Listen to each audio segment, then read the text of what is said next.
Hello, this is how to enable Hibernate on an Arch Linux computer. So this is a very fresh installation of Arch Linux using KDE Plasma. I have just used Arch install to install the operating system. The computer uses UEFI. In Arch install, I have kept all of the defaults with the following exceptions. I have switched from the BTRFS file system to ext4. The bootloader, I have used the default one, which is systemd-boot. At the audio chapter, I have selected Pipewire, and for network, I have selected Network Manager because I have selected the KDE Plasma desktop. And that's it. So just default options in Arch install, plus KDE Plasma, plus Network Manager, plus Pipewire, plus ext4 instead of BTRFS. First of all, let's go to the Arch Linux wiki on Hibernate and read there. Let's see if we have a web browser by default. Probably not. So let's install one.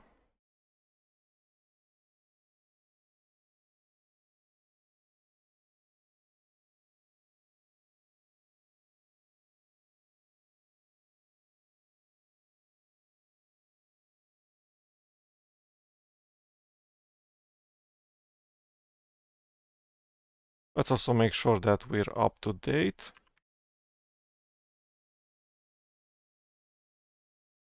Everything's up to date. Okay, now we have a web browser. I have installed Firefox. I'm using it in incognito mode. And I have done a bit of configuration for the main toolbar.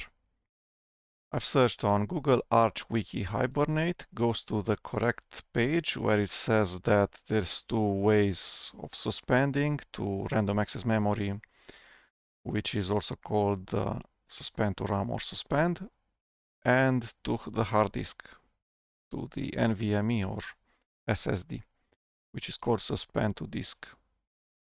We're interested into this one, and this one should work out of the box. We're using the high-level interface systemd. We're using the command line systemctl and says that suspend to random access memory should work out of the box. Let's actually prove that.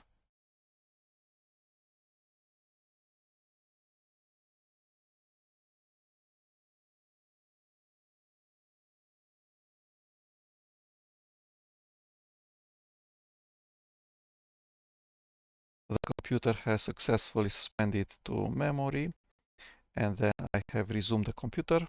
So let's continue with the wiki page.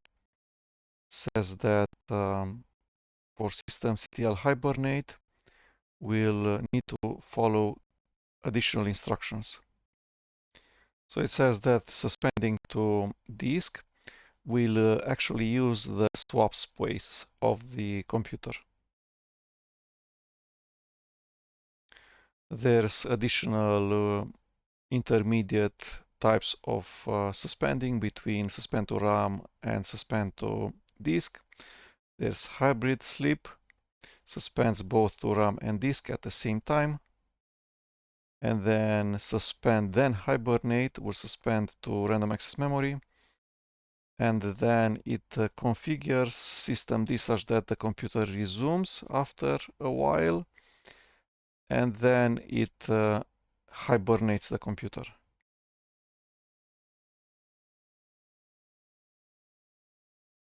Okay.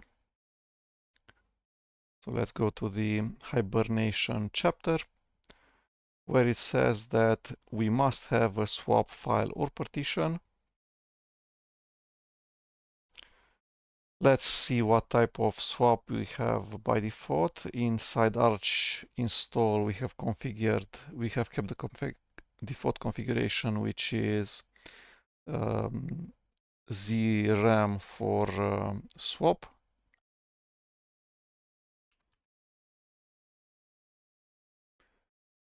There's 4 gigabytes of swap.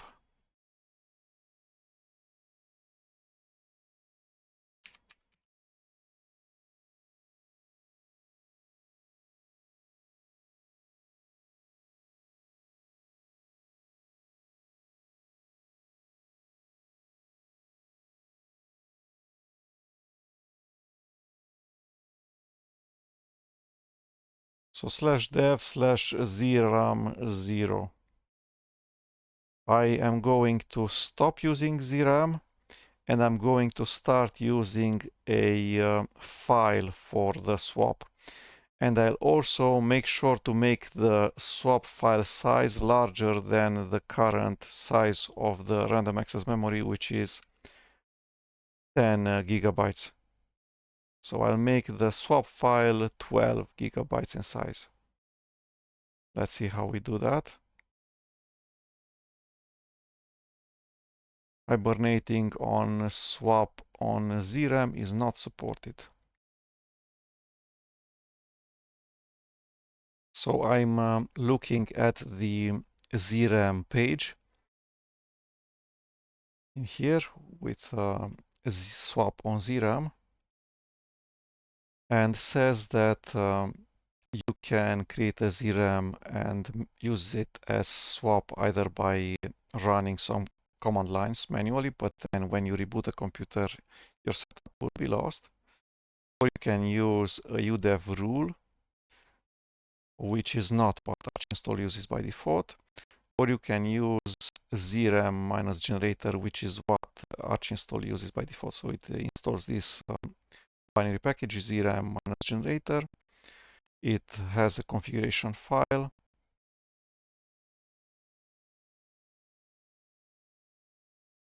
/etc/systemd/zram-generator.conf, where it says zram0.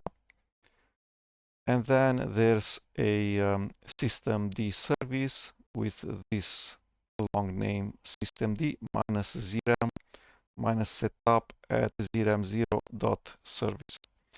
And you can look at its status using the command line systemctl status. So I have just uninstalled the package zram generator because this one generates a systemd service based on a configuration file. So the systemd service is meant to be just managed by zram generator. You're not supposed to run systemctl -- disable on it. So the cleanest way to do it is just to uninstall the package zram - generator, which will just make sure then when you restart the computer, the systemd - zram - setup 0 at zram0.service systemd service will not exist. It already does not exist. So after you uninstall the package, like this, pacman space -r zram - generator, the service has already disappeared. So right now we're going to restart the computer once just in case, and then make sure that there's zero swap space. I restarted the computer. Swap on summary doesn't say anything. It says that there's 0 megabytes of swap. So we're in a good position. We're not using swap on zram any longer. Next up, we want to create a swap file for hibernation. So let's see how to create a swap file. The Arch Linux wiki page for swap. We don't want a swap partition. We actually want a swap file. We're using ext for file system. There's this command line for creating a swap file. There's a predefined default name for the swap file in this wiki page, which is called /swap file. And the size of random access memory is 10 gigabytes, so we're going to go with 12 gigabytes for the size of the /swap file. Okay, maybe we need to be super user. We need, because this is the prompt for the super user in the wiki page.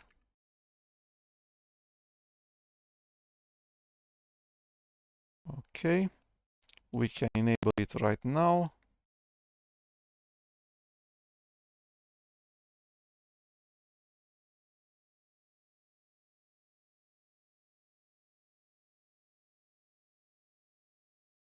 We can look at the swap on summary.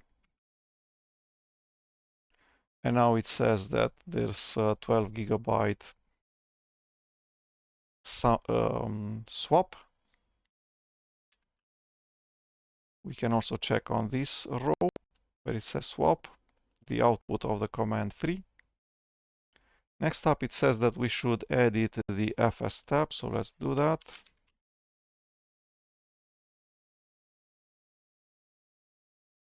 We should append a line.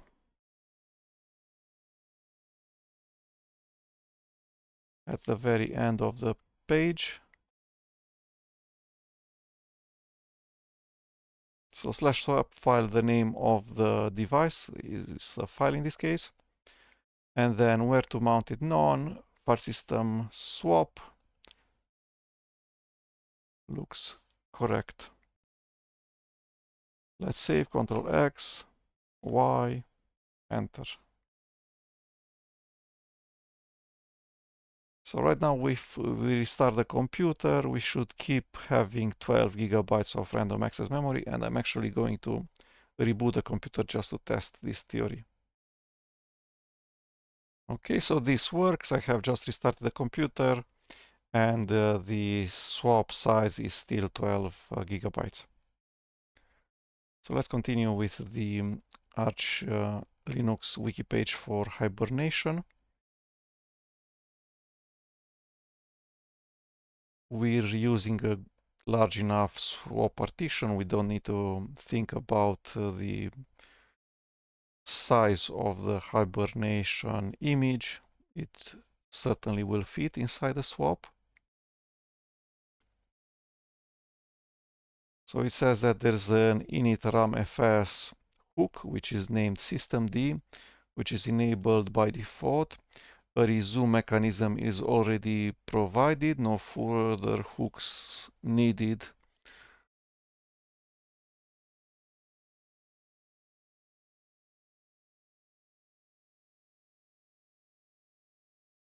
So the flow is like this. It says that if you're using a modern init ramfs that contains the systemd hook, you don't need to do anything because the resume mechanism is already provided. Again, this is an extremely fresh installation of Arch Linux, the latest release of the ISO of Arch Linux. So it does have all of the latest features, including the systemd hook inside the init ramfs. So we don't need to look at the busybox-based init ramfs. And then, because we're using UEFI, not BIOS, there's a UEFI variable named hibernate location EFI variable.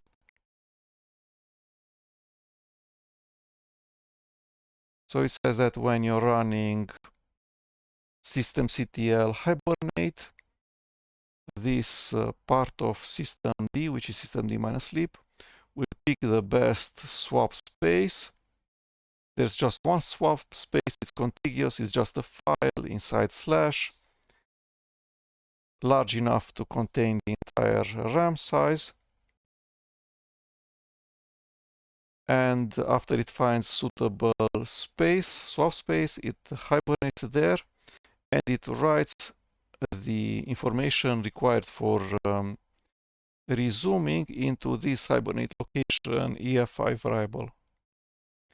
And then when you start the computer, there's this systemd minus hibernate minus resume part of systemd that will first read the hibernate location EFI variable, and then it will decide that the computer has been not shut down but hibernated, and it will resume from that file, in our case the swap file.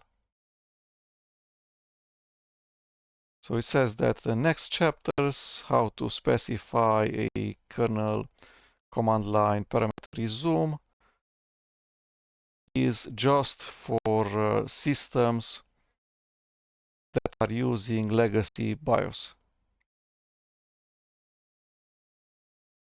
So everything should just work for us by just doing what we did, which is we have disabled swap on zram, and we have created a swap file that's large enough to be larger than the entire size of the random access memory.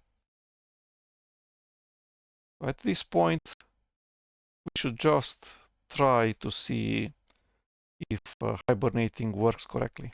So let's see that. Sudo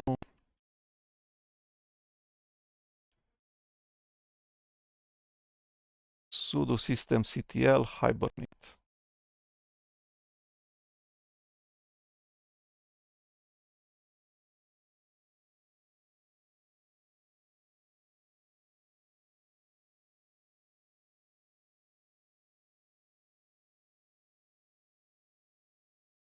Starting resume from hibernation.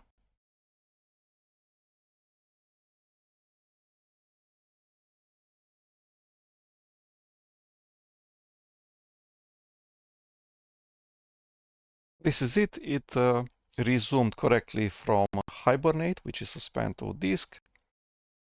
Everything was just pre-configured for us by Arch Linux, by systemd, with the exception that we need a large enough size for the swap to contain the image of the hibernation.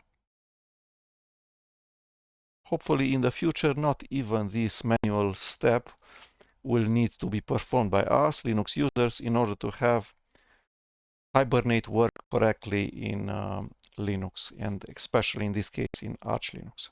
Thank you.